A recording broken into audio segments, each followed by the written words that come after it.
Dans chaque voyage vers l'éveil, il arrive un moment inattendu, un creux, un silence lourd où la motivation s'efface comme un mirage au loin. Tu as franchi des portes invisibles, découvert des vérités intérieures, et pourtant, ce vide persiste. Pourquoi ce manque d'élan, cette fatigue qui ronge même l'âme éveillée? Bienvenue sur Esprit Profond, l'espace où l'on explore ensemble les mystères de la conscience et les mécanismes cachés qui façonnent notre réalité intérieure. Aujourd'hui, nous plongeons au cœur d'un paradoxe essentiel. Pourquoi, après l'éveil, la motivation disparaît elle souvent et comment retrouver cette force profonde qui nous pousse à avancer, à créer, à vivre pleinement? Prépare-toi à un voyage intime, où chaque mot agit comme une étincelle pour rallumer la flamme oubliée en toi. Le vide après la lumière. Qui regarde à l'extérieur rêve. Qui regarde à l'intérieur s'éveille. Il y a ce moment singulier dans le voyage intérieur où l'âme s'ouvre soudainement à une lumière crue. Une lumière qui dissout les contours familiers du monde, qui dévoile que tout ce que tu croyais solide n'était qu'un souffle, une illusion passagère. Tu as traversé ce seuil. Tu as vu au-delà du voile. Mais alors, ce qui vient après cet éclair de vérité peut ressembler à un désert intérieur, le vide. Une absence de motivation que rien ne semble pouvoir combler, ce n'est pas la paresse. Ce n'est pas le découragement ordinaire. C'est une sorte de paralysie silencieuse, un silence lourd où l'ancien monde s'est effondré, mais le nouveau n'a pas encore pris forme. Tu restes là, figé, comme un funambule sans corde. Un homme que j'accompagnais il y a quelque temps m'a confié sa lutte. Avant, je marchais dans la matrice. Même si c'était une cage, au moins j'avais une direction. Maintenant que j'ai ouvert les yeux, je me sens prisonnier de ce vide, incapable d'avancer. Son aveu révèle une confusion commune, celle de croire que la lucidité signifie l'immobilité, que voir la vérité revient à s'arrêter. Mais l'éveil véritable ne signe pas la fin de la route. C'est le commencement d'un chemin intérieur, plus exigeant. Parce que sans les repères factices de l'ancien monde, le bruit des attentes sociales, les récompenses superficielles, les objectifs imposés, tu es contraint de te tenir debout sur tes seules jambes, et ça fait peur. Cela demande une force nouvelle, une volonté que tu dois réapprendre à cultiver. Ce moment de vide est une épreuve de ta capacité à ne plus fuir, à ne plus chercher à te cacher derrière des buts creux. Tu as découvert que la motivation extérieure s'éteint, car elle repose sur du sable mouvant. Mais cette absence n'est pas un arrêt. C'est un espace sacré, une page blanche offerte à ta créativité intérieure. Ton esprit cherche alors à combler ce vide, parfois en te faisant croire que tu n'as plus rien à faire, plus rien à donner. Ce n'est qu'un leurre. Le vide, après la lumière, est la caverne où se forge la vraie volonté, celle qui naît du désir ardent et pur de ton être profond. Tu as peut-être cru que le dévoilement du masque du monde serait une libération immédiate, un saut joyeux vers la paix. Mais la vérité est plus rude. Ce saut t'oblige à perdre tes anciennes motivations pour laisser place à une quête plus authentique, plus exigeante. Dans cette tempête intérieure, la tentation est grande de te replier, d'abandonner ce que tu perçois comme un combat inutile. Pourtant, c'est précisément ici que ton éveil est mis à l'épreuve, non pas dans la lumière facile, mais dans la capacité à marcher malgré le doute, dans la capacité à garder le feu intérieur vivant quand tout semble s'éteindre. Cette étape, aussi déstabilisante soit-elle, est une invitation à te reconnecter avec la source première de ta motivation. Non plus un but extérieur, mais une force intime, une flamme qui brûle dans la profondeur de ton âme. Alors, pose-toi cette question. As-tu confondu la fin de l'illusion avec la fin de ta mission ? As-tu laissé le vide t'ensevelir, ou es-tu prêt à faire de cet espace une terre fertile pour ta renaissance ? Le vide après la lumière est le berceau de la transformation.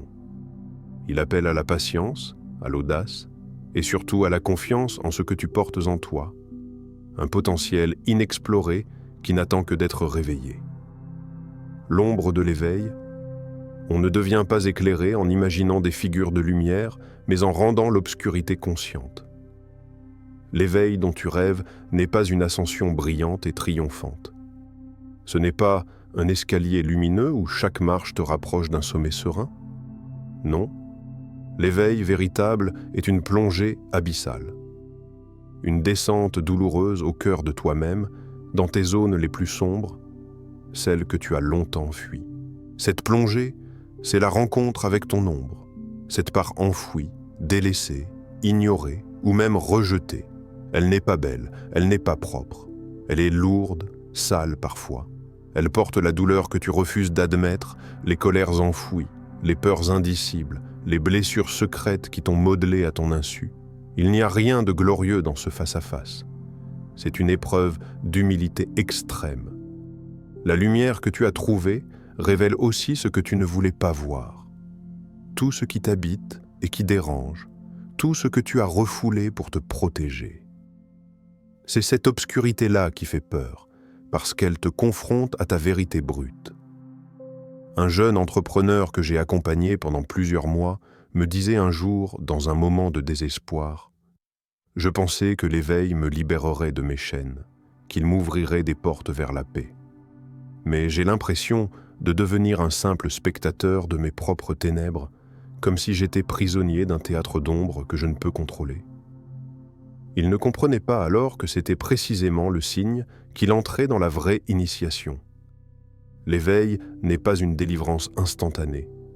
C'est un chaos intérieur, une guerre silencieuse entre ce qui veut mourir en toi et ce qui veut naître. Et dans ce chaos, la volonté authentique se forge, elle devient inébranlable. Cette ombre, cette obscurité, est la matière première de ta transformation. C'est là que naît la force qui te pousse à te reconstruire autrement, à te réinventer avec une puissance nouvelle. La lumière seule ne crée rien. C'est la tension entre l'ombre et la lumière qui génère la vie et le mouvement. Alors dis-moi, as-tu fui ton ombre ? As-tu tenté de nier cette part d'obscurité en toi en te réfugiant dans des faux semblants de paix ou de sagesse ? Ou as-tu osé descendre dans cette caverne intérieure, même si elle est froide, étouffante, parfois déchirante? Beaucoup échouent à cette étape, parce qu'il est plus facile de se noyer dans l'illusion d'un éveil léger que d'affronter la réalité rugueuse de leur propre humanité. Ils s'enferment dans une posture passive, attendant que la lumière les guérisse sans effort, sans douleur. Mais ce refus de l'ombre crée une scission, un fossé entre ce que tu sais et ce que tu vis.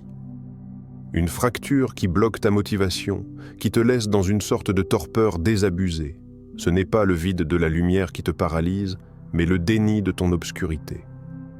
La question n'est pas de fuir cette part d'ombre, mais de l'accueillir, de la rendre consciente, de lui parler avec courage et honnêteté. Parce qu'en lui faisant face, tu reprends le pouvoir sur toi-même.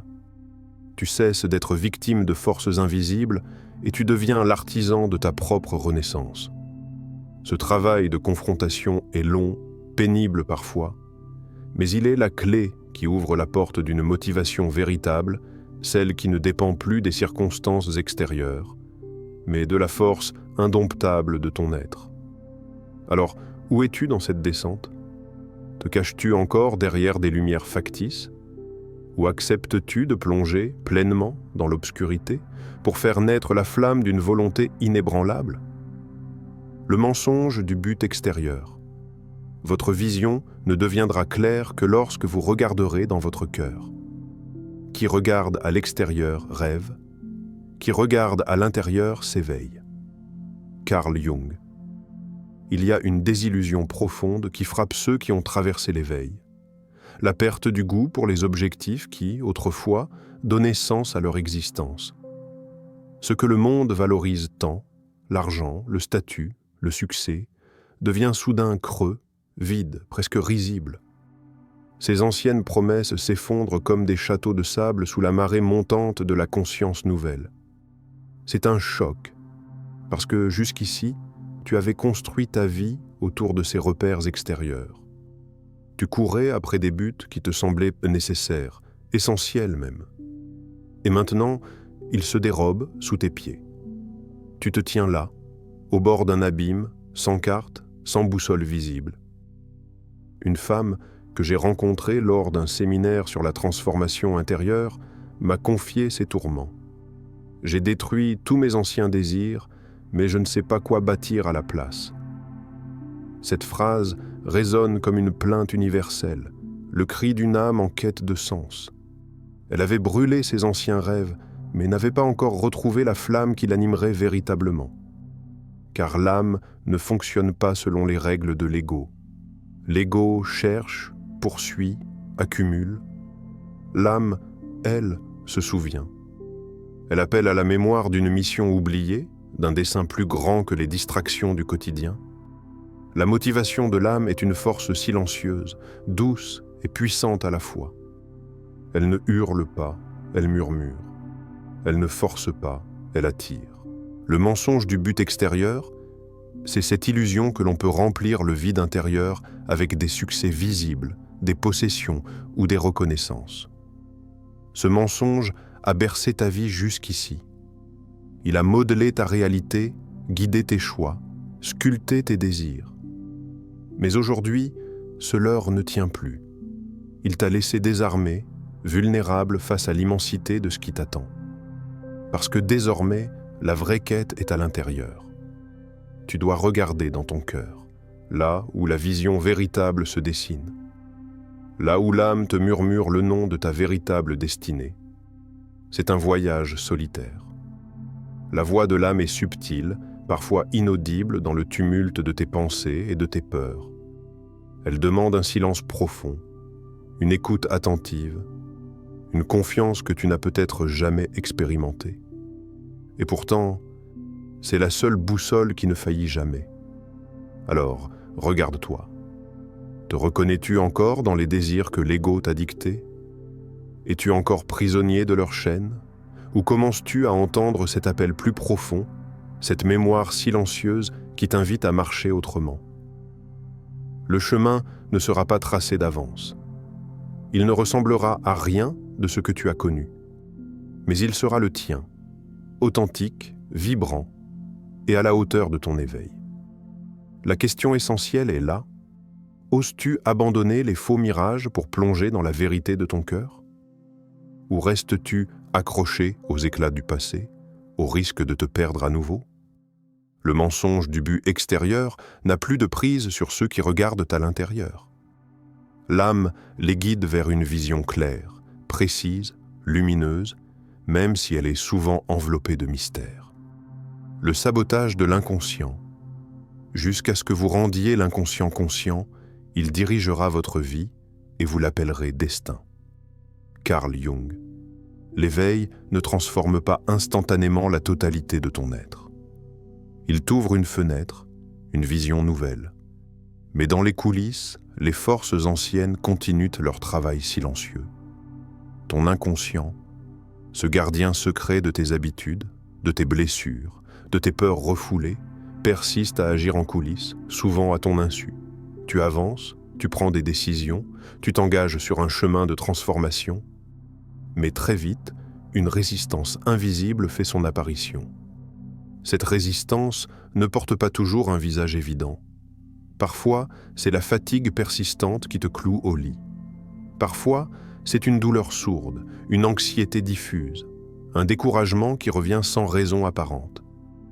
Je me souviens d'un homme qui avait vécu une véritable illumination intérieure. Ses idées, ses perceptions s'étaient transformées, sa conscience élargie. Pourtant, chaque matin, il se réveillait avec une douleur lancinante au ventre. Un signal corporel inexplicable. Il croyait que son corps lui disait « Ralentis, arrête-toi ». Mais ce n'était pas un avertissement physique ordinaire. C'était le langage de son inconscient. Un inconscient enraciné dans des schémas anciens, des blessures non résolues, des peurs profondément ancrées qui refusaient ce nouveau mouvement. Son corps était devenu le théâtre d'un combat intérieur, un instrument puissant de sabotage. car ce n'est pas l'âme qui contrôle toujours ton réveil. Parfois, c'est ton passé. Parfois, ce sont les mémoires invisibles que tu portes sans même en avoir conscience. Ces mémoires dirigent tes choix, tes actions, tes réactions, et jusqu'à ce que tu ne les exposes à la lumière de ta conscience, elles restent à la barre, guidant ton navire vers des rivages connus, même si ces rivages t'emprisonnent dans la répétition, la stagnation, la souffrance. Le véritable éveil n'est pas seulement une prise de conscience mentale, c'est une plongée courageuse dans l'inconscient, un travail d'investigation minutieux, un dialogue avec ces parts cachées qui sabotent ton élan. Ce processus peut être douloureux, déroutant, parce que te confronter à tes ombres inconscientes, c'est défaire des mécanismes de défense qui ont assuré ta survie. C'est parfois perdre le contrôle apparent pour regagner un pouvoir plus profond. Alors, écoute. Que murmure ton inconscient dans l'ombre? Quel vieux récit, quelle croyance limitante, quel ressenti ancien dictent encore la partition de ta vie? La question n'est pas de fuir ces murmures, mais de les rendre audibles, de les comprendre, de les désamorcer. Seul ce travail patient te libérera de ces chaînes invisibles. Qui commande vraiment ton réveil chaque matin? Ton âme, prête à marcher vers la lumière, ou ton passé, qui tente désespérément de te maintenir dans l'obscurité? L'initiation au feu. La rencontre avec soi-même est l'un des événements les plus terrifiants qu'un être humain puisse vivre. Carl Jung, ce que tu ressens au plus profond de toi n'est pas simplement une absence de motivation. Non, c'est une initiation. Une initiation au feu. Une traversée du désert intérieur où tout ce qui paraissait solide, toutes ces anciennes certitudes, ces vieux désirs sont consumés par une flamme invisible, une brûlure silencieuse qui dévore les couches superficielles de ton être. Ce feu n'est pas un feu de destruction aveugle. C'est un feu sacré, une alchimie intérieure. Il détruit pour purifier, il consume pour transmuter, il réduit en cendres tout ce qui n'est plus authentique, toute cette motivation de surface, cette énergie qui jusqu'ici te maintenait dans une vie superficielle. Ce feu te réduit à l'essence nue de ce que tu es vraiment. Seuls ceux qui acceptent de se laisser brûler, d'abandonner leur confort, leurs certitudes, leurs illusions, peuvent sortir de cette fournaise transformée. Ceux qui refusent ce feu restent dans la zone grise, ce territoire flou où l'on n'est ni endormi ni vraiment éveillé, où la peur de la transformation paralyse l'élan vital. L'alchimie spirituelle ne se produit jamais dans le confort douillet des certitudes faciles. Elle naît dans la friction, dans le choc avec toi-même, dans la brûlure des vieilles couches qui tombent pour faire place au neuf. C'est un processus brutal, parfois effrayant mais indispensable. C'est dans cette combustion intérieure que tu passes du simple éveil, la prise de conscience, à la vraie vie, à la pleine incarnation. Tu ne deviens plus seulement un témoin de ta transformation, mais son acteur vibrant, son artisan courageux. Ce feu ne te consume pas pour te détruire, mais pour te révéler. Pour révéler la force, la lumière, la pureté qui sommeille en toi depuis toujours. Cette flamme est le creuset de ton renouvellement. Alors, demande-toi sincèrement, es-tu prêt à laisser ce feu te transformer en or véritable, à embrasser la douleur de la transformation comme le passage obligé vers la liberté ultime? Ou préfères-tu rester dans cette zone grise, confortable dans sa médiocrité, effrayé par l'inconnu du feu? Ce feu t'appelle. Il attend que tu te tiennes devant lui, que tu t'abandonnes à sa puissance régénératrice, que tu deviennes l'or que tu es destiné à être. Tu as traversé les ombres, affronté le vide, déjoué les pièges de l'inconscient et embrassé le feu de ta transformation. Ce chemin, aussi exigeant soit-il, est la voie de la véritable liberté. Mais rappelle-toi, l'éveil n'est pas une destination. C'est un mouvement, un flux incessant qui demande courage, patience et persévérance. La motivation que tu cherches ne vient pas d'une source extérieure, ni d'un état passager. Elle naît de ce lien intime avec toi-même, ce souffle vital qui traverse chaque fibre de ton être.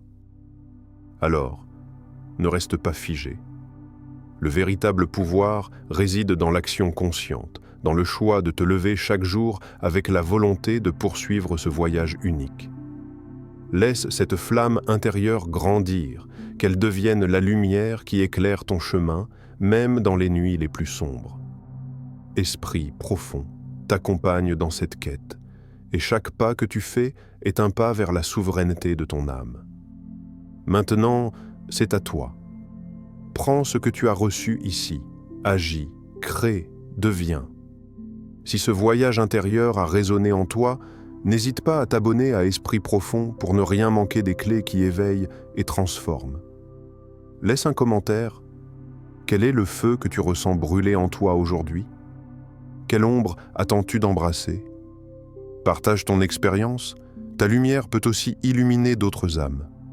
Et si cette vidéo t'a touché, aide-la à toucher plus de monde en laissant un like. Chaque geste, chaque mot, est un pas vers une communauté éveillée, consciente et puissante. Merci d'être ici. Merci de faire ce pas avec nous.